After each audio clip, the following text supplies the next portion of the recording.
Good morning, good morning! Good morning sa inyo. Hoy, gato na, padating si Capchino, ha? Kaya gusto ko malaman kung naka-ready ni mga campaign materials natin para sa kanya.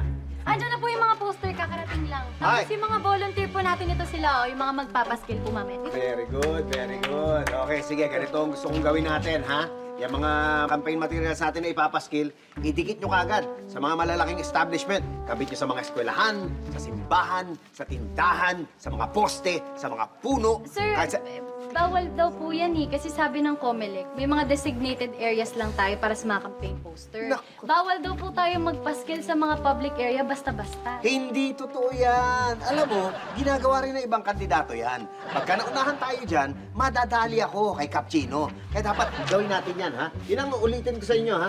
Lahat ng malalaking establishments, lagyan nyo. Pati yung mga pati yung mga bus. Yan, lagyan nyo. Yung mga jeep, dikitan nyo. Yung mga tricycle, LRT, lagyan nyo.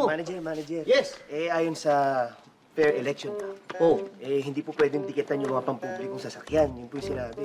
Fair Election Act? Alam mo ba bakit act ang tawag dyan?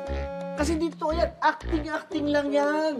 At saka yung iba, ginagawa rin yan. Pagka tayo hindi natin ginawa yan, magiging unfair election act yan. Kaya para maging fair, dapat dikit din natin. Ha? Kaya hindi natin. Okay, yan. Okay, Yan, sige na, ang nyo, ha? lista nyo. Mga sasakyan, pang-public na.